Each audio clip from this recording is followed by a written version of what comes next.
CGI est une entreprise de services numériques canadienne, fondée en 1976 avec une approche de bout en bout au service de tous les secteurs d'activité. Nous proposons du business consulting, de l'outsourcing, des solutions logicielles et de l'intégration de systèmes. CGI a des capacités mondiales de prestation de services, 400 bureaux au pays, un effectif de 77 500 consultants et ingénieurs opérant pour plus de 5000 clients, un chiffre d'affaires 2019 de 11,5 milliards de dollars canadiens.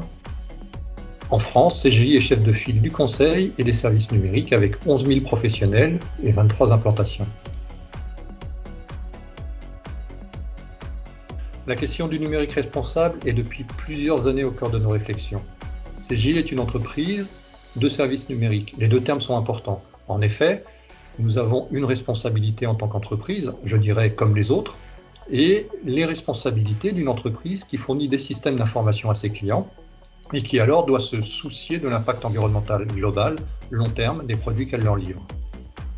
En tant qu'acteur majeur du monde numérique, nous nous devons de contribuer à l'évolution de notre secteur en participant aux réflexions de fond, mais aussi par nos actions quotidiennes.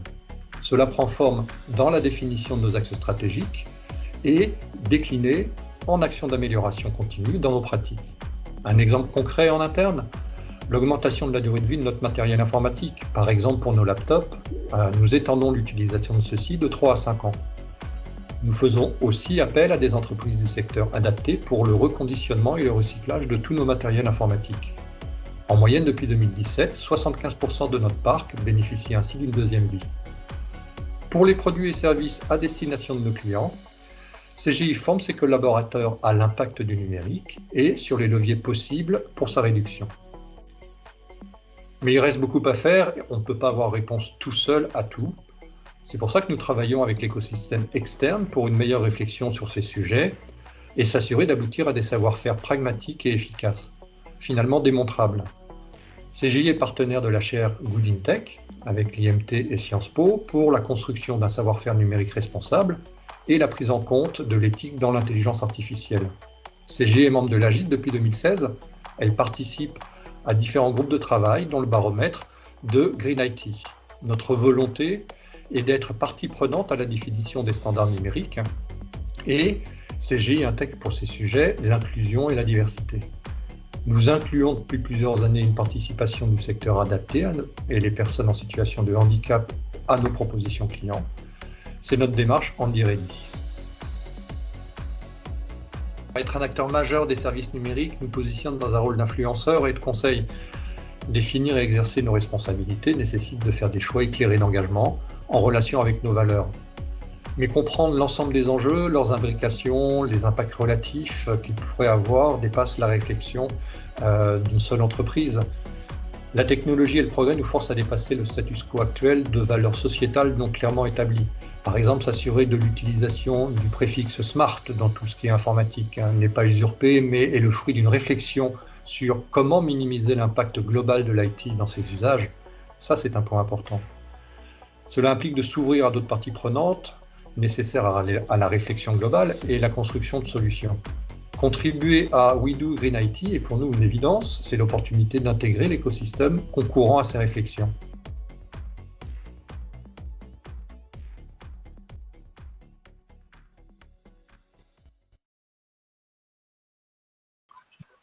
Bonsoir à tous.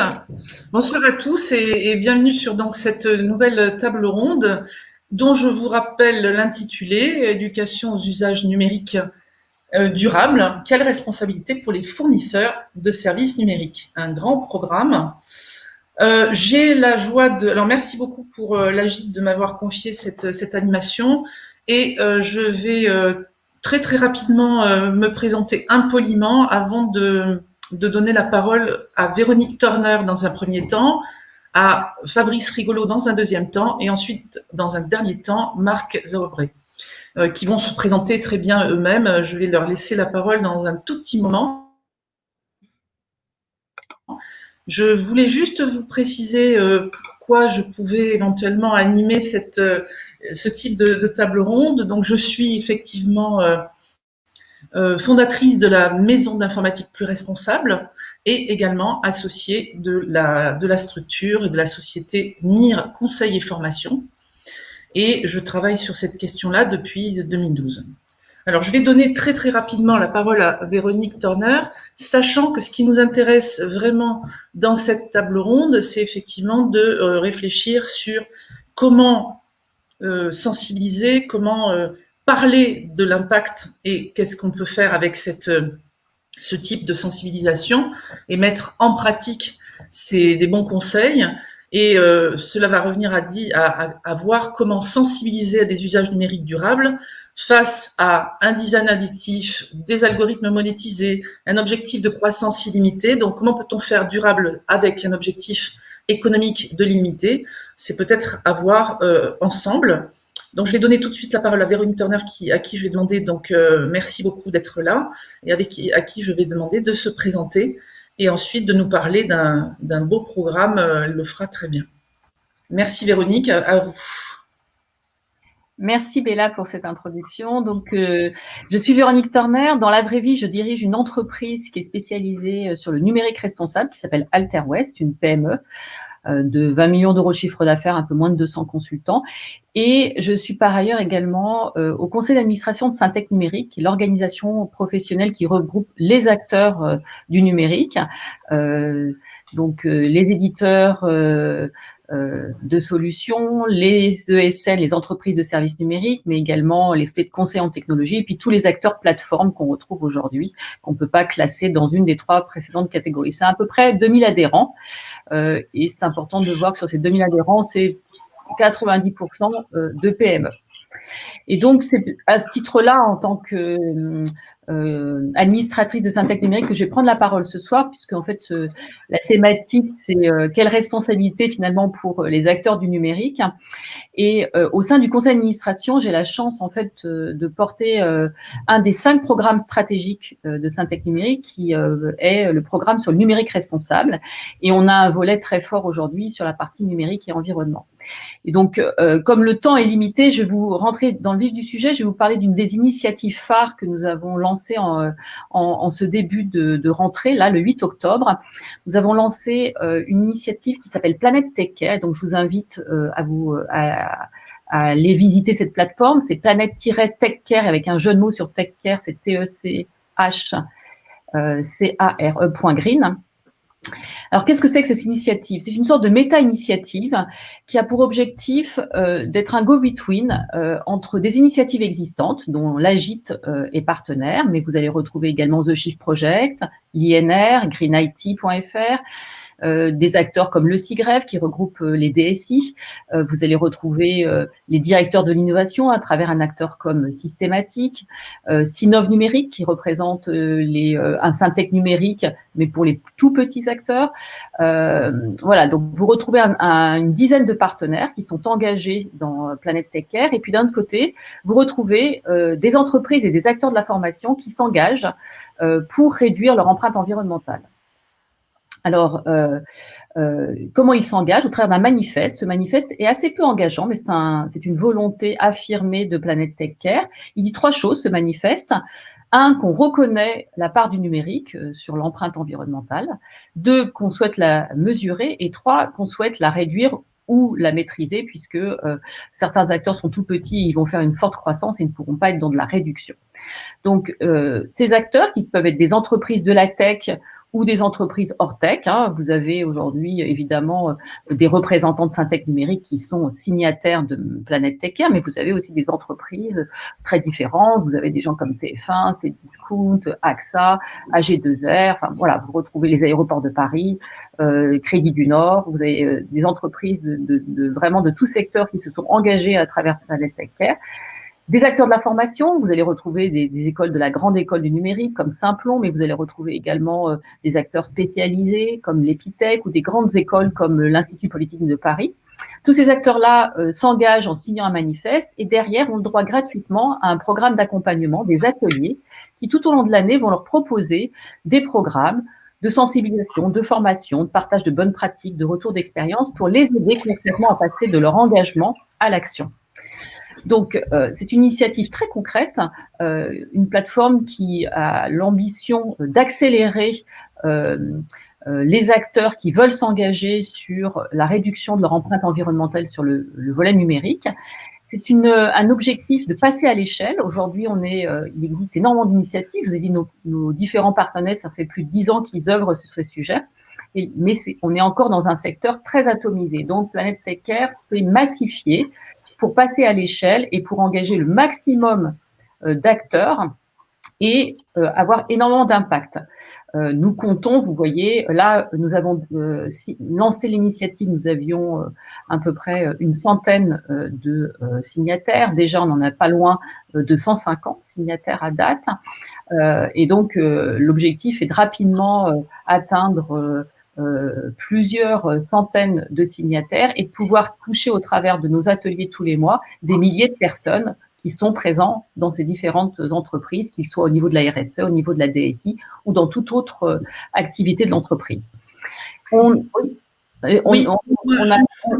fini le timing, c'est ça? Non, pas du tout. Je voulais vous poser une question par rapport au manifeste. Je voulais savoir si, peut-être que certains d'entre nous, parmi le public, se posent la question, quel rapport ça peut avoir avec la charte numérique responsable qui a été proposée par l'Institut numérique responsable? Et est-ce que c'est donc différent? Est-ce que c'est les mêmes engagements? Et surtout, ou même profession de foi, ou je ne sais quoi. Ouais. Et puis, est-ce que c'est pas éventuellement double emploi? Alors, c'est une très bonne question. L'INR est d'abord un des partenaires de Planète Tech Care. Alors, ce n'est pas double emploi, c'est complémentaire. Le manifeste, et d'ailleurs, c'est pas une charte, c'est un manifeste. Le manifeste Planète Tech Care est un premier palier. La charte INR est un deuxième palier, c'est pour ceux qui veulent s'engager un peu plus lentement. Et puis derrière, l'INR propose aussi une labellisation. Donc vous voyez, vous avez différents stades de maturité dans votre trajectoire. Et donc c'est complémentaire. Et pourquoi c'est important de rejoindre Planète Tech Care quand on a signé la charte INR? Eh bien, vous retrouvez dans un écosystème très large où vous allez pouvoir bénéficier en complément de ce que vous allez retrouver grâce à l'INR. Vous allez avoir un complément parce que vous êtes sur une initiative qui embrasse d'autres initiatives. Et donc, vous allez vous retrouver dans un écosystème avec rapidement des centaines d'autres entreprises et vous allez pouvoir partager des retours d'expérience, des bonnes pratiques. Voilà, donc c'est très complémentaire. C'est un programme qui est gratuit, c'est important de le dire. Les partenaires s'engagent gratuitement à proposer ce contenu. Voilà, donc on est dans quelque chose qui est une sorte de méta-initiative. On ne vient pas créer une nouvelle initiative de plus, mais plutôt fédérer les initiatives existantes pour mieux flécher auprès des acteurs qui veulent s'engager dans cette dynamique, pour mieux flécher leur trajectoire. Parce que quand vous êtes une PME, et j'ai moi-même fait l'expérience, quand vous voulez vous engager dans la mesure de votre empreinte environnementale sur le volet numérique, c'est compliqué. Et donc, c'est à un moment donné, il est nécessaire d'avoir une sorte de hub qui vous permet de construire une stratégie et de bien se faire accompagner. Très bien, et j'ai l'impression que donc la force de ce programme, si j'ai bien compris, ce serait le côté fédération et communauté, finalement rassembler toutes les forces vives en la matière pour pouvoir aller plus loin. Merci beaucoup Véronique, c'est pour l'instant un peu court, mais je pense que vous pouvez vous rattraper dans le temps d'échange qui aura lieu dans le dernier quart d'heure, vers 18h.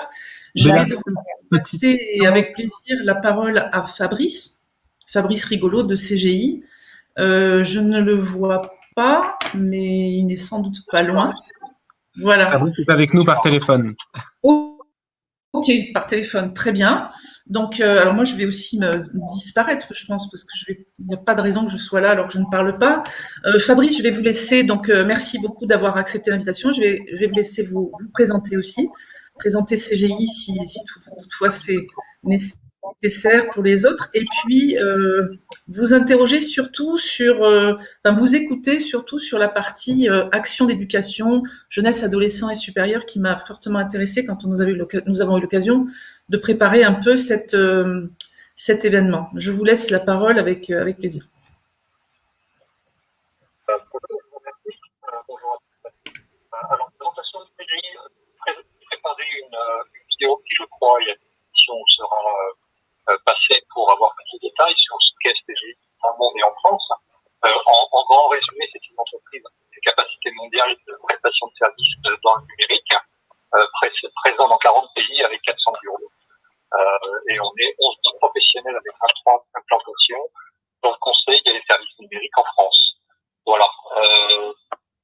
Alors, CGI est une entreprise qui, entre autres, pour ses parties européennes, s'intéresse et met au cœur de ses préoccupations le développement, les services numériques et le développement durable depuis quelques années maintenant.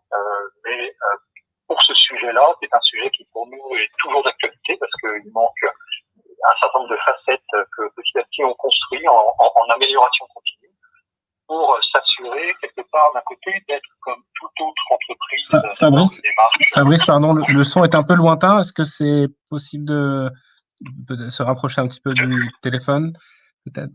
Je me rapproche. Ah, super. Merci beaucoup. C'est mieux. Voilà. Donc, CGI, c'est une entreprise, comme toutes les autres, qui a à faire attention à son impact environnemental, mais c'est aussi une entreprise de services numériques qui se doit aussi de penser à ce qu'elle externalise vis-à-vis de ses clients, ses produits et ses services, et donc de réfléchir à comment éco-concevoir, comment être plus-value dans les produits et services qu'elle produit pour ses clients, d'avoir une démarche de formation évidemment de ses consultants et de ses ingénieurs, mais aussi tout ce qui permettrait aux usagers de concourir à l'éducation des usagers. Et on a pris, si vous voulez, comme cible les usagers, à part nos discussions avec nos clients que l'on aimerait mener en face d'appels d'offres pour s'assurer d'avoir une approche qui est la plus vaste possible dans ce que les définitions de besoins et de s'assurer aussi d'éduquer aux jeunes, alors que ce soit dans le groupe des 6-14 ans, très tôt, avec des solutions qui nous permettent de leur parler numérique, métier du numérique, impact du numérique, les attentions qu'ils doivent avoir sur les réseaux sociaux, et les un peu moins jeunes pour assurer aussi de pouvoir, via des séances dans les universités, dans les collèges et les lycées, d'avoir des tables rondes, d'avoir des discussions pour s'entretenir de leur rôle d'utilisateur et puis aussi évidemment de leur possible carrière dans le numérique en leur faisant bien comprendre que le numérique c'est pas simplement de coder, il y a un certain nombre de métiers qui tournent autour de ça et qui sont aussi très intéressants. Voilà. Alors, je ne me suis pas présenté, je ne sais pas si c'est nécessaire, en 2 mots simplement. Je suis venu dans les entreprises de services numériques après avoir été chez des plutôt dans la partie outils de développement en venant de l'intelligence artificielle en spécialisation de mon école d'ingénieur pour très tôt en fait plutôt travailler aux intégrations opérationnelles des entreprises que rachetait CGI et apprendre de facto en suivant cette ligne la partie process et la partie RSE de l'entreprise il y a 3-4 ans. Et donc, quelque part, d'avoir une double casquette qui permet, dans cette notion d'amélioration continue, de faire rentrer en plein dans la réflexion stratégique de l'entreprise, de cette nécessité de faire attention à nos impacts globaux en tant qu'entreprise et, comme je le disais, aussi en tant que fournisseur de services numériques pour nos clients. Voilà. Fabrice, merci beaucoup. J'ai une question, vous m'entendez bien? Je vous entends très bien. Ok, j'ai une question par rapport à l'enseignement supérieur, ou en tout cas quand vous parliez de ce public-là. Est-ce que c'est une démarche de votre côté ou est-ce qu'on est venu vous chercher? Dans le sens où on sait que c'est de plus en plus crucial de former à n'importe quel niveau et à n'importe quel âge, mais est-ce que vous avez l'impression que les universités ou les établissements d'enseignement supérieur ont maintenant ont vraiment une demande croissante et est-ce qu'elles sont venues vous chercher? Alors, on a fait une démarche depuis 3-4 ans qui est de nous assurer de lier d'un côté notre besoin en ressources formées dans les systèmes numériques et d'un autre côté notre rôle de travailler avec nos communautés et notre rôle aussi sociétal donner des nouvelles chances à des personnes qui seraient un petit peu sur le bord de la route au niveau de leur cursus de formation. Et nous avons créé une université qui s'appelle UDEV, qui est une université inclusive et qui, depuis maintenant 3 promotions, la 4e avec le Covid, c'est un peu plus compliqué, forme des personnes qui voudraient soit se rediriger dans de nouveaux cursus, soit qui se sont ratés, je dirais, dans les choix qu'ils ont faits et voudraient se rediriger vers le numérique, qui n'ont pas forcément, je dirais, le dossier qui permettrait de rentrer facilement dans les cursus normalisés pour sortir, de remettre le qualité en permettant de se former à... J'entends un bruit derrière. Une question. Oui, c'est Béla, on n'a pas ton écho. Béla.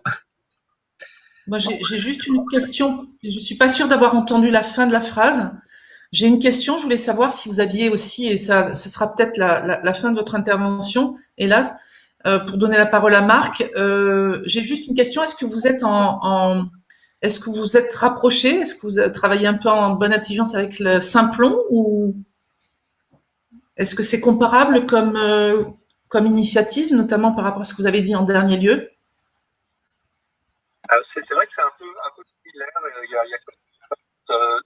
On est en contact depuis 2-3 ans avec Simplon et c'est vrai que pour certaines démarches, alors une qu'on n'a pas finalisée encore, pour lequel on a eu de nombreuses discussions qui tournaient autour justement du Green IT sur la partie éco-codage.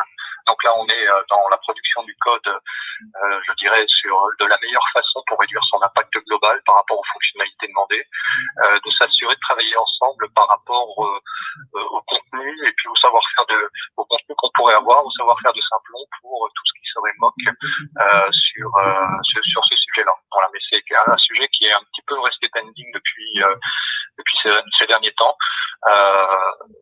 Et qui fait partie des grosses briques qui pour nous sont indispensables pour éduquer dans le numérique responsable. Il y en a plusieurs, mais celle-là est vraiment indispensable, qui est de s'assurer finalement que la solution la plus svelte possible, qui a été définie avec le client, était éco-conçue et sur avoir le moins d'impact, je dirais, dans son utilisation, soit finalement éco-codé pour s'assurer aussi que la manière de l'implémenter a été pensée en prenant en compte cette problématique d'impact global d'une solution qui finalement va tourner 10-15 ans en back-office et d'où l'importance de former les ingénieurs de consultants sur cette approche. Très bien. Merci beaucoup, Fabrice. Vous aurez certainement des questions pendant le dernier quart d'heure d'échange prévu. On va donner la parole maintenant à Marc Zaubrey, qui va se présenter lui-même et qui va nous présenter aussi, nous propose un petit diaporama concernant donc notamment l'empreinte, la stratégie des opérateurs de cloud pour limiter l'impact environnemental. Et puis, il voulait nous faire part de quelques réflexions sur la souveraineté numérique et ce qu'il en pouvait entendre par là. Marc, je te laisse la parole. Oui. Est-ce que tu m'entends, Béla? Oui. Allô? Pour ma part, oui. J'espère que les autres aussi.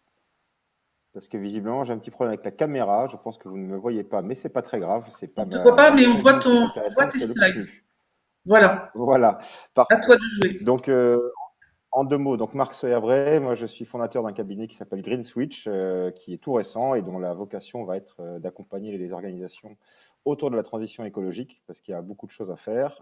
J'ai un background très IT, puisque j'ai travaillé 25 ans dans l'IT, et notamment j'ai travaillé 10 ans chez Microsoft, presque 10 ans, et je me suis occupé la dernière année de tous les sujets développement durable, puisqu'il ne vous a pas échappé que Microsoft est assez éloquent sur cette thématique, et donc j'ai eu la chance de voir de l'intérieur effectivement comment ça se mettait en œuvre.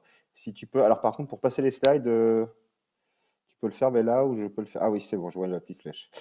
Donc effectivement, je voulais un peu en cette fin de journée et vraiment peut-être dernier quart d'heure soulever un peu le capot du cloud, parce qu'en fait on parle beaucoup de l'empreinte du numérique au sens large, mais le cloud évidemment est un acteur tout à fait important dès qu'on parle de numérique. Et donc, c'est important que vous puissiez comprendre un peu ce que les opérateurs de cloud font pour améliorer les choses et dans quelle trajectoire ils se situent. Là, j'ai repris un petit slide d'introduction, une étude de Green IT que vous connaissez certainement relativement bien, qui mesure les impacts globaux du numérique. Alors, vous le savez sans doute, le numérique, c'est à peu près 5 à 6% des émissions de gaz à effet de serre mondiales. C'est l'équivalent en 3 fois la France, donc on est quand même sur des ordres de grandeur qui sont massifs. Et alors, je me suis amusé à faire un petit calcul. Les émissions de gaz à effet de serre des GAFAM, donc Google, Amazon, Facebook, Apple, Microsoft, globalement, on est à peu près sur l'équivalent de ce qu'émet les habitants de l'Île-de-France chaque année. Ça fait 114 millions de tonnes de CO2, donc vous voyez, on est quand même sur des volumétries qui sont tout à fait significatives. Et donc, ce qui est vraiment important d'envisager, c'est comment on va faire pour réduire tout ça, sachant que parallèlement à ça, évidemment, les usages, eux, ne sont pas, pour le moment en tout cas, dans une logique de réduction, puisque on voit les croissances d'usage du cloud qui sont de plus en plus fortes. Je vais m'attacher principalement à ce que je connais le mieux, c'est-à-dire le cloud public, et donc notamment petit focus sur Amazon, enfin AWS, hein, qui est l'entité cloud du groupe Amazon, Microsoft et Google, qui sont les 3 gros opérateurs de cloud dans le monde. Alors il y en a évidemment d'autres, mais j'ai vraiment souhaité zoomer sur ces 3-là. Pourquoi? Parce qu'en fait, aujourd'hui, quand on parle de Green IT, on peut plus se contenter de regarder uniquement l'informatique de l'entreprise. On a tous conscience qu'aujourd'hui, toutes les entreprises, petites ou grandes, passent sur le cloud avec des logiciels en software as a service ou des infrastructures as a service. Et globalement, le cloud public va représenter, dans un délai très bref, à peu près 50% de l'IT d'une entreprise. Donc, ne pas regarder le cloud quand on fait un assessment, par exemple, de l'IT d'une entreprise, c'est passer à côté de à peu près la moitié des impacts. Donc, c'est tout à fait important d'avoir ça en tête et de savoir le mesurer. Si on regarde de manière un peu plus précise aujourd'hui les impacts des 3 grands opérateurs que je vous ai cités, alors là, j'ai des chiffres qui sont alors tout à fait vérifiés pour Microsoft, parce que ça, je les connais bien. Pour Amazon et Google, c'est un peu plus compliqué, d'autant que Amazon communique relativement peu là-dessus, mais c'est encore une fois pour donner des ordres de grandeur. Un groupe comme Amazon aujourd'hui, c'est 51 millions de tonnes de CO2, donc c'est tout à fait important. Et AWS, qui est l'entité cloud, devrait être à peu près autour de 18 millions. Chez Microsoft, on a 160 data centers, ça c'est des chiffres publics, hein, donc pas de secret de polichinelle. C'est à peu près 3 millions de serveurs et le bilan carbone, c'est 16 tonnes de CO2 par an. Donc encore une fois, c'est important. Et puis chez Google, pareillement, ce sont des chiffres qui sont des approximations, mais on a quand même un bilan carbone qui est de l'ordre de 15 millions de tonnes. Donc vous voyez que si on prend ces 3 grands-là, on est sur des chiffres qui sont tout à fait importants. Et pour vous donner une explication de texte, comment on lit un bilan carbone d'un opérateur cloud, en fait, c'est relativement simple. Bilan carbone, il y a 3 scopes, hein, scope 1, scope 2, scope 3. Chez un opérateur de cloud, le scope 1, c'est tout petit. C'est l'essence qu'on met dans les voitures des salariés, donc c'est très peu de choses. Là où ça devient important, c'est le scope 2, donc l'électricité qui alimente les data centers. Alors chez Microsoft, par exemple, c'est 4 millions de tonnes de CO2 par an, parce que les data centers, comme vous le savez, sont alimentés avec des usines à charbon qui émettent du CO2. Et puis le scope 3, qui est la grosse portion, c'est 80 à 90% du bilan carbone, c'est toute la supply chain. Quand je monte un data center, je dois acheter des serveurs, je dois acheter des racks, je dois acheter tout un tas de choses. Un serveur, aujourd'hui, ça passe quelques tonnes de CO2 à produire, et donc ça rentre en compte dans le bilan carbone. Et donc, ce qu'il faut comprendre, c'est qu'aujourd'hui, tous les opérateurs de cloud parlent de neutralité carbone, mais en général, ça se limite au scope 1 et au scope 2, parce que le scope 3, concrètement, aujourd'hui, on ne sait pas le traiter correctement. Là, vous voyez un éclatement des bilans carbone des 3 opérateurs. On voit que le scope 3, qui est la partie grisée, est la partie la plus importante, et malheureusement, c'est celle qui n'est pas traitée à l'heure actuelle. Et donc, je vous ai mis ici un petit tableau, un petit benchmark des différents engagements des opérateurs de cloud. Alors, celui qui est le plus avancé, c'est Microsoft, parce qu'effectivement, c'est le seul aujourd'hui à avoir pris des engagements sur le scope 3 de réduire de 50% ce scope d'ici 2030. Donc, in fine, ça veut dire qu'on a un scope 3 qui a 12 millions de tonnes et qui va passer à 6. Et comment on va le faire, enfin, comment Microsoft va le faire, c'est en prenant des processus d'économie circulaire, à savoir, je remplace mes serveurs de moins en moins souvent. J'essaie de les garder le plus en plus longtemps, parce que, comme je le disais, un serveur aujourd'hui, c'est quelques tonnes de CO2, et donc plus je le garde longtemps, mieux c'est. Si on regarde les 2 autres acteurs, aujourd'hui, les engagements qui sont pris sont principalement sur le scope 1 et le scope 2. Donc, On est tous d'accord pour dire qu'il faut basculer sur du renouvelable. On est tous d'accord pour dire que le scope 1 et le scope 2, il faut être en neutralité carbone. Donc, je baisse mes émissions et je compense par ailleurs. Mais encore une fois, c'est pas ce qu'il faut. Enfin, c'est qu'une petite partie du problème et la grosse partie, le scope 3, est la chose qui est pas forcément la plus facile à traiter. Et pour autant, c'est celle sur laquelle il faut s'attacher. Et donc, j'en finirai là-dessus parce qu'on n'a pas beaucoup de temps.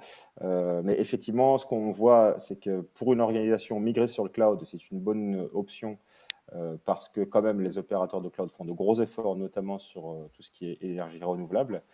Alors en France, ça nous parle peu parce que le mix électrique français est très décarboné, mais si vous avez un data center en Australie ou aux États-Unis, avec des mix à 500 grammes de CO2 par kilowattheure, c'est tout à fait parlant.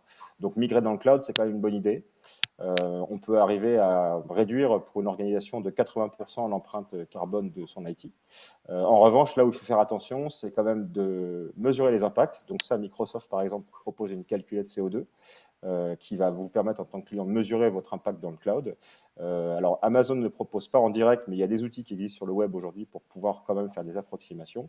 Et puis surtout, et on en revient à cette logique de sobriété, c'est pas parce que je suis dans le cloud que c'est open bar, donc il faut vraiment essayer de à la fois challenger les usages, challenger les métiers, ça c'est super important. L'éco-conception, quand je développe dans le cloud, je peux avoir des puissances de machines qui sont phénoménales, mais qui dit puissance dit empreinte notamment carbone qui est de plus en plus forte. Donc adopter des bonnes pratiques comme mettre des SLA qui soient le plus bas possible, c'est une bonne chose. Éviter de faire de la géoredondance des données, c'est aussi une bonne chose. Ça évite d'avoir 2 serveurs qui tournent en parallèle. Dimensionner correctement ces VM, c'est aussi important. Et malheureusement, ce n'est pas forcément un message que l'opérateur de cloud va vous donner en direct, puisque l'opérateur de cloud, lui, son métier, c'est de vous vendre de la puissance et de la data. Et donc, forcément, là, on est un peu contre-intuitif par rapport à son modèle économique. Donc, pour vous, en tant que client, c'est très important de bien comprendre ces enjeux et de bien challenger que vous êtes bien sur les bons niveaux de puissance et les bons niveaux de machines, parce que derrière, encore une fois, c'est du CO2 directement ou pas qu'on va émettre dans l'atmosphère. Voilà, mais là, je suis désolé, j'ai dépassé un peu mes 5 Ok. minutes, mais c'est Non, difficile oui, de non, entendre mais ça. tu avais droit à 8 déjà pour commencer, 8,33, donc tout va bien. Voilà, donc, Non, tu as dépassé un tout petit peu, en effet, mais on avait hâte d'entendre un petit peu la notion de responsabilité qui est venue un peu vers la fin, en fait, mais nous as exposé, en effet, des informations qui étaient sans doute assez importantes à avoir en tête. Très bien. Je voulais aussi, enfin, on avait imaginé que tu t'exprimes un petit peu sur la notion de sobriété, puisque vas t'occuper désormais de switch, de switch écologique. J'apprécie le terme.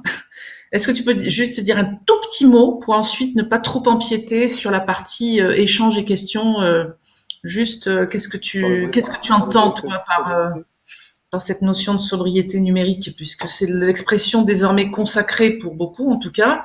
Qu'est-ce que tu peux dire là-dessus? Complètement. C'était un peu le thème de ma conclusion, c'est-à-dire qu'aujourd'hui, moi je l'ai vu de l'intérieur en étant chez Microsoft, les clients ont l'impression qu'on est sur des capacités de puissance infinies, que ça coûte très peu d'argent parce que monter une VM, concrètement, ça coûte très peu cher. Et donc les clients ont toujours tendance à pousser à la surenchère en disant voilà, il me faut des SLA de 99,999. Il me faut une base de données qui soit super intensive en IOPS, etc., etc. Donc, il faut vraiment challenger ce volet-là. Et ça, je pense que c'est le rôle d'un chef de projet ou d'une maîtrise d'ouvrage, d'aller challenger le métier en disant attention, si vous basculez sur tel ou tel type d'architecture, votre impact carbone va être plus important. Et du coup, l'intérêt de la calculette CO2 dont je parlais tout à l'heure peut permettre de faire ces modélisations et de dire au métier, ben voilà, si tu passes de telle architecture à telle architecture, tu économises 20 à 30% de CO2. Donc, gardons ça en tête, challengeons le besoin. Ça ne veut pas dire que quand il faut des SLA super importants, on ne peut pas les mettre. Mais soyons raisonnables, ce n'est pas parce que c'est pas cher et que c'est facile que ça n'a pas d'impact. Et vraiment, le message, c'est derrière, garder en tête que c'est des millions de serveurs et des tonnes de CO2 qui sont émises dans l'atmosphère. Oui, d'où la sensibilisation effectivement des acteurs en question. Et donc, tu parles bien d'un meilleur dimensionnement, si on peut dire ça comme ça, de toute cette machinerie. Très bien, merci beaucoup. Écoute, je vais passer finalement la main désormais à Lise ou à Thomas, pour la série de questions, ou en tout cas d'échanges avec le public. Et on va revoir avoir le plaisir de revoir Véronique et de réécouter sans doute, ou en tout cas d'avoir peut-être au niveau du son un meilleur son pour Fabrice. Merci à tous pour vos éclairages et ces échanges. Effectivement, alors deux premières questions très opérationnelles pour Véronique et Marc. Pour Véronique, c'était quand est-ce que vont commencer les premiers ateliers de Planète Tech Care? Et pour Marc, c'était est-ce que les chiffres qui ont été cités sont internationaux ou régionaux? Alors, je démarre. Du coup, les ateliers vont démarrer sur novembre. Il y aura 2 ateliers. Le premier sera le 10 novembre. Pour ceux qui se sont engagés dans Planète Tech Care et qui sont aujourd'hui signataires, ils vont recevoir une newsletter demain ou après-demain. Dans cette newsletter, il y aura les liens pour s'inscrire aux 2 ateliers de novembre. Donc, le 10 novembre, un premier atelier et un deuxième atelier le 26 novembre qui se fera en partenariat avec le SIGREF. Et pour répondre à ta question, donc sur les chiffres, hein, c'était ça la question? Oui, tout à fait. Donc les chiffres c'est des chiffres mondiaux, et en fait c'est des chiffres tout à fait publics, hein. Chaque organisation publie son bilan carbone, donc il suffit d'aller fouiller un peu sur le web et vous allez retrouver toute la littérature qui. Alors j'ai fait une synthèse, mais il y a des choses beaucoup plus détaillées que tout ça. Merci à vous deux. Alors, j'ai deux questions qui peuvent se regrouper en une. La première, c'est comment sensibiliser à la réduction de production, consommation, stockage des données. Et la deuxième, pour le cloud, est-ce qu'il est prévu de mettre en place une fin de vie aux données? Parce qu'on voit que les datas non utilisées représentent une partie non négligeable des données stockées. Je prendrai celle sur le cloud, Véronique, je te laisse la première du coup. Du coup, la première, c'était quoi? C'était sur le… Comment sensibiliser sur la réduction, la production et la consommation et le stockage des données? Alors, il y a 2 types de sensibilisation. Il y a de la sensibilisation grand public, hein, et il y a aujourd'hui des réflexions qui ont été portées par la Convention citoyenne sur cette thématique-là de grand public. Et puis, il y a évidemment de la sensibilisation à faire auprès des acteurs professionnels. Et c'est ce qu'on portera notamment dans nos ateliers chez Planète Tech Care. Ça fera partie des thématiques abordées au niveau de Planète Tech Care. Est-ce que d'ailleurs, est-ce qu'on peut avoir une petite idée de ce premier atelier, comment il a été articulé, imaginé, puisque vous parliez du SIGREF, donc on rappelle que c'est le club informatique des grandes entreprises et notamment donc les DSI pour faire vite. Les DSI de grands comptes, est-ce que vous avez déjà une petite idée de comment ça va s'articuler ou quelles seront les thématiques abordées? Alors, qui va l'animer? Alors, celui du 26 novembre. Alors, pour les 2 ateliers, évidemment, nous serons en distanciel. Celui du 10 novembre va se dérouler durant le colloque qui est l'Université du numérique du MEDEF, qui a choisi cette année comme thème le sujet du numérique et l'environnement, donc pour montrer que c'est un sujet dont tout le monde parle actuellement. Et donc, sur l'Université numérique du MEDEF, c'est le thème cette année. Donc, on va avoir un temps d'expression au niveau Planète Tech Care. Ça sera pour ce premier atelier des retours d'expérience des signataires qui sont aujourd'hui un peu matures sur le sujet et qui viendront témoigner de ce qu'ils ont fait dans leur entreprise et pourquoi Planète Tech Care est une initiative importante et qu'il faut rejoindre. Donc ça sera pour le premier atelier. Et celui du 26, qui est animé par le SIGREF, ça sera composé d'un retour sur les ateliers qu'ils ont menés tout au long de l'année sur la sobriété numérique. Et avec The Shift Project, ils présenteront 100 bonnes pratiques.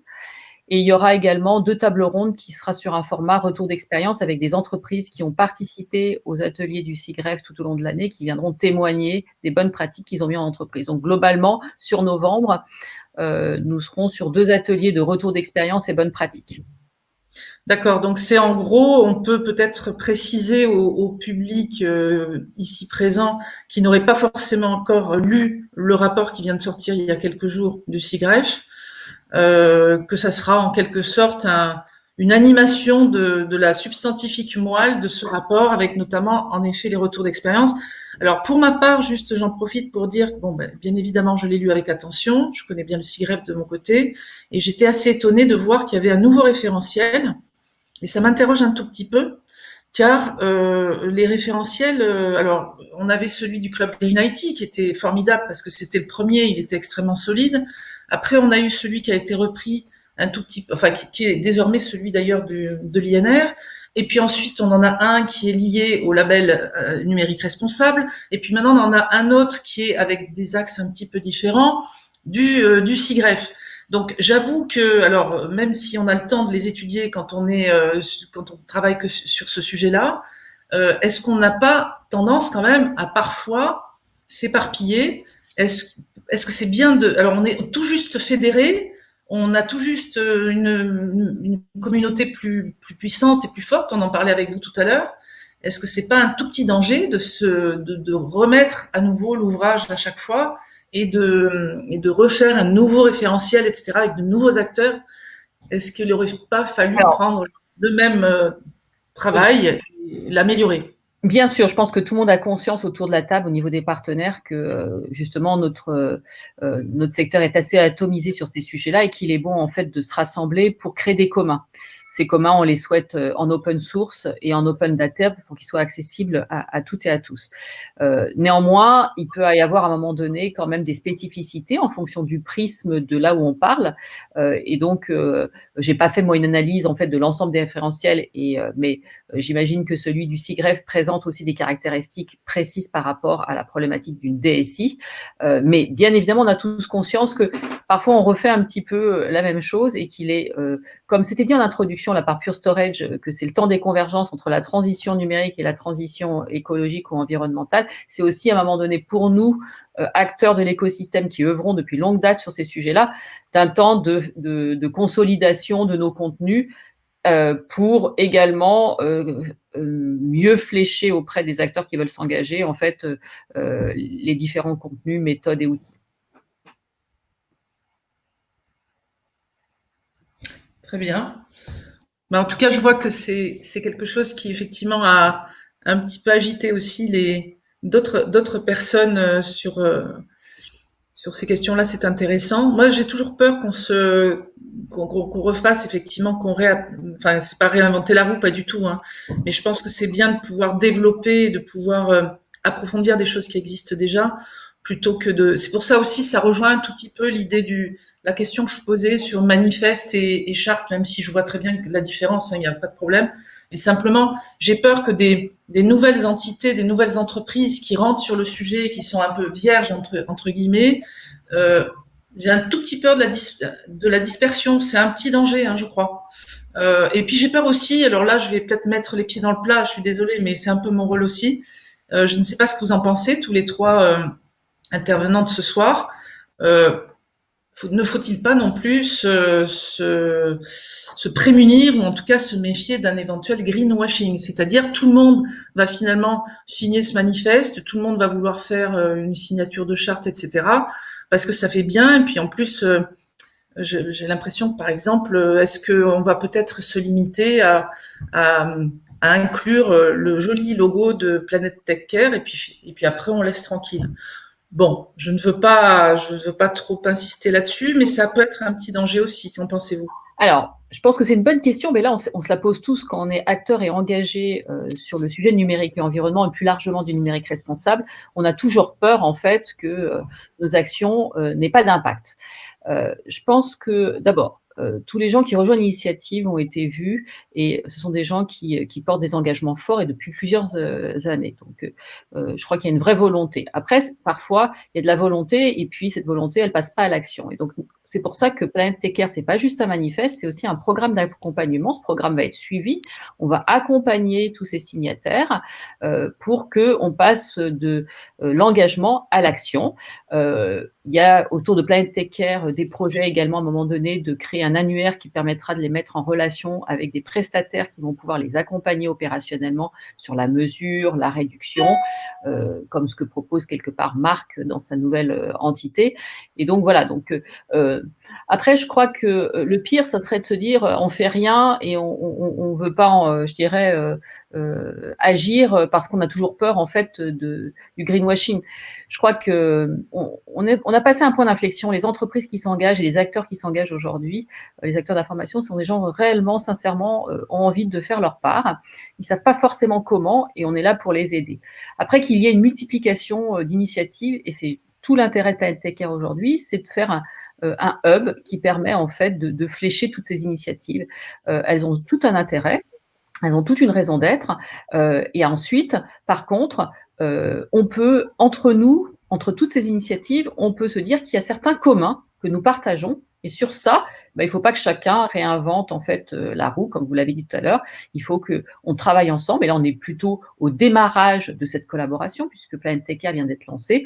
On apprend aujourd'hui à travailler ensemble, même si on se connaissait tous, hein, mais on va commencer à avoir, je dirais, une réflexion pour travailler sur ces communs qu'on souhaite derrière en open data et en open source. Donc, normal, aujourd'hui, le SIGREF, ils ont travaillé depuis 1 an. Planet Tech Care vient d'être lancé.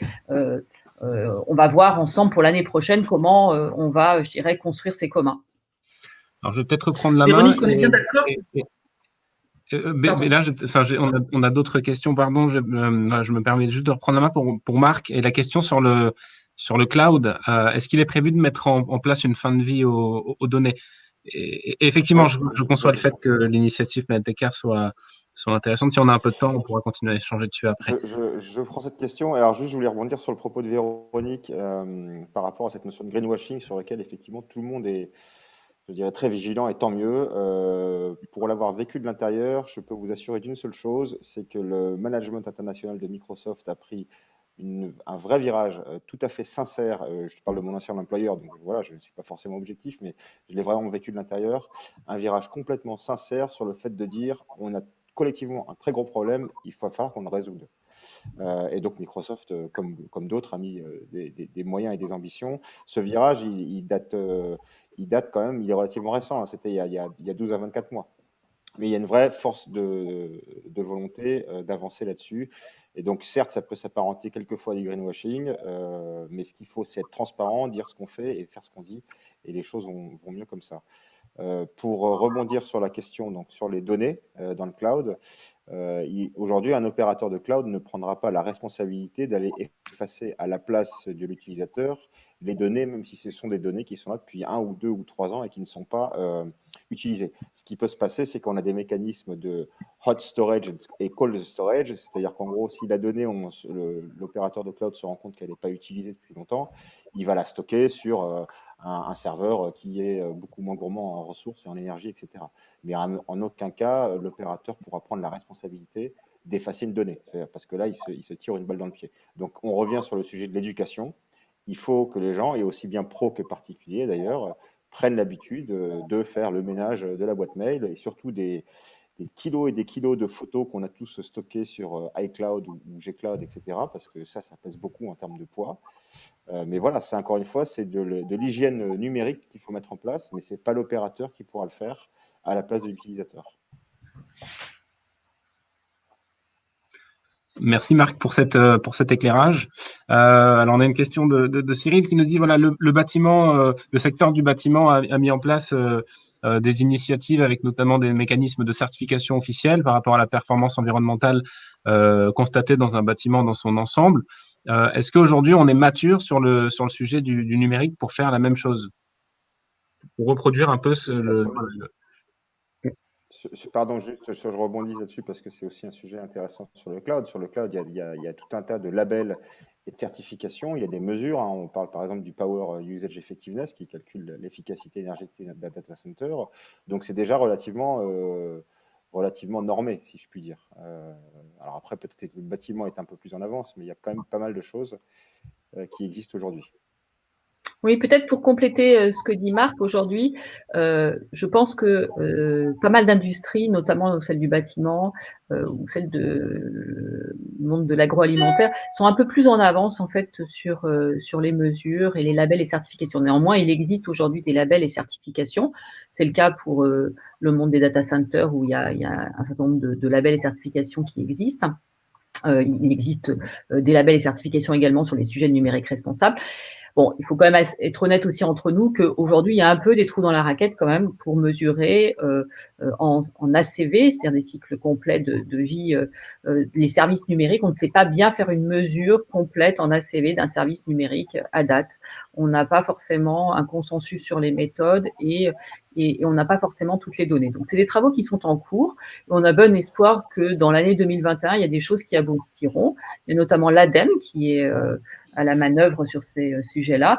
L'ADEME est aussi un signataire de Planète Tech Care. Il va devenir partenaire de Planète Tech Care, notamment dans cette construction des communs.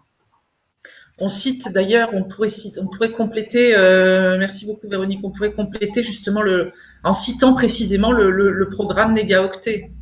Tout à fait. Auquel vous faisiez allusion, j'imagine. Voilà. Donc, dont on a énormément d'impatience à en connaître les conclusions, bien évidemment, puisqu'on parlait d'analyse de cycle de vie. Donc, à suivre. Exactement. Je n'ai pas d'autres questions actuellement dans le chat, il me semble.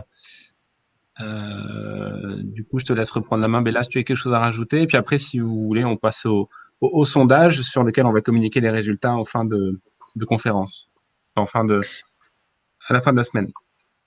Alors moi, je voulais juste dire à Véronique que effectivement, j'avais voulu un tout petit peu la pousser dans ses derniers retranchements tout à l'heure. Hein. Il est évident que nous sommes aussi signataires de Planète Tech Care, donc moi j'y crois et je pense que c'est une belle initiative. Il n'y a aucun problème là-dessus. Mais je trouve qu'une vigilance est toujours bienvenue et voilà. Après, je vois effectivement je vois effectivement dans le chat qu'une personne parle du label qui est lancé par l'agence Lucie.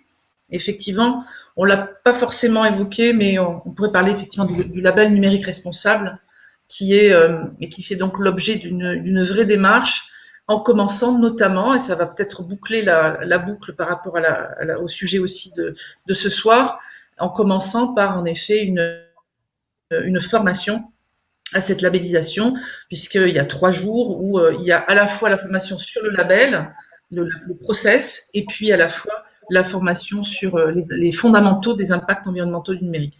Donc ça, c'est relativement nouveau, hein, initié par, si je ne me trompe pas, par l'INR, mais porté par l'INR.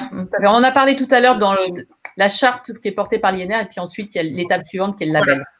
Voilà, donc ça, effectivement, n'hésitez pas à aller voir de près parce que c'est quelque chose qui commence à avoir un certain succès, donc c'est très très bien. Et c'est pour renforcer tous ces dispositifs-là. Je vous laisse conclure, Marc, Véronique, Fabrice, je ne sais pas si vous êtes encore là. Je vous laisse conclure si vous avez une petite chose à rajouter ou une phrase de fin. Ou... Peut-être, je pense que c'est important de rappeler en fait que le numérique doit faire sa part. C'est bien qu'aujourd'hui, le numérique reconnaisse du coup qu'il a une empreinte environnementale, mais aussi, il faut rappeler, je crois que c'est assez essentiel de le dire, qu'il n'y aura pas de transition écologique sans numérique. Et donc, le numérique a un double challenge, à la fois maîtriser et dans certains cas réduire son empreinte environnementale, mais aussi il doit accompagner tous les autres secteurs pour réussir la transition écologique. Et on ne fera pas de transition écologique sans numérique, ça c'est certain. Et ça a été rappelé le 8 octobre par Barbara Pompili, qui est en totale adéquation avec Cédrico. Voilà, ce serait peut-être le mot de la fin, qui est de dire on a beaucoup parlé en fait de la partie Green IT, mais il y a aussi évidemment ce qu'on appelle aussi l'IT for Green, et c'est un sujet important sur lequel nous travaillons également.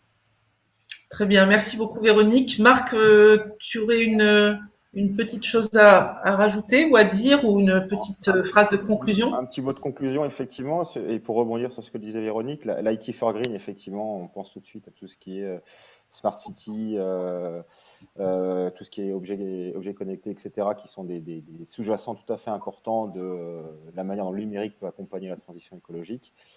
Néanmoins, je pense qu'il faut quand même questionner, et le dernier rapport du Shift le montre très bien dans ses analyses, quelquefois, en voulant faire quelque chose de trop numérique et de trop intelligent, on a une empreinte carbone qui est plus importante que de rester sur un ancien modèle avec un interrupteur, par exemple. Donc, à chaque fois, je pense qu'il est tout à fait pertinent de questionner les usages. Le numérique, c'est une partie de la solution. Il y a aussi une grosse partie de la solution qui est du changement de comportement. Et moi, je ne crois pas une seule seconde, en tout cas personnellement, à un monde où les comportements des gens ne changeraient pas et le numérique résoudrait tout. Donc, il faut que, effectivement, le numérique peut être une solution. les comportements de tout un chacun sont aussi quelque chose d'important. Et donc, on en revient toujours aux usages et à la manière dont on utilise les outils. Merci beaucoup, Marc. Je ne sais pas si Fabrice est encore avec nous. J'espère que oui. Est-ce que vous auriez un petit mot de fin aussi, une petite conclusion à partager avec nous? Je pense que la période est avec beaucoup de challenge, mais aussi très intéressante, dans le sens où ça va encore amener un changement de paradigme, entre autres pour nous, sociétés de services dans le monde du numérique, de peut-être revoir nos relations avec les participants en avant-vente simplement. Je pense qu'on est positionné comme acteurs principaux du marché avec une expérience à partager, avec un savoir-faire qu'on va se forger justement pour notre clientèle au sens large. On se doit d'intégrer dans nos productions, ce qui veut dire aussi changer de je réponds à l'appel d'offres pour le gagner je discute avec le client pour peut-être dans une phase plus de conseil, de partage d'expérience, d'ouverture d'esprit sur justement ces challenges, arriver à co-construire quelque chose de plus sobre, de plus centre des besoins des utilisateurs. Non pas que ça ne soit pas forcément dans ce que nos clients nous demandent, mais quelque part focaliser pour s'assurer que ce soit utilisé, même si c'est un triptyque qu'on entend souvent, mais quelque part que on co-construit ensemble une démarche qui aille dans cette direction et que on se co-nourrisse de cet objectif à atteindre qui est de être acteur de l'économie et du monde qui va permettre des solutions qui vont permettre de sauvegarder la planète, mais en le faisant de la meilleure façon possible dans cette optique. Voilà, ce serait ma conclusion.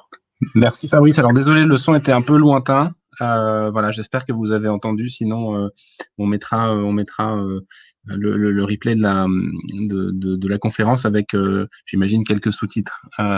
Voilà, désolé pour ces petits soucis techniques. Merci à tous en tout cas pour votre présence aujourd'hui. Je vais lancer maintenant le sondage. Ça y est, le sondage est apparemment lancé.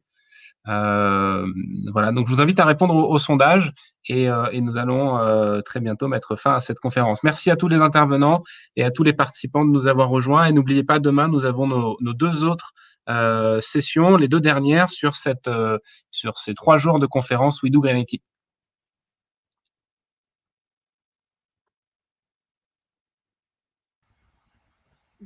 On t'entendait pas, Bella, pardon. Oui. Mais je sais pas pourquoi le micro se coupe quand on veut pas. Enfin bref, il est un petit peu capricieux. Je voulais juste remercier les intervenants, enfin nos invités et puis le public qui a eu la gentillesse de rester avec nous un petit peu plus longtemps que prévu. Merci beaucoup, bonne soirée et à très vite. Merci. Et vive la gîte.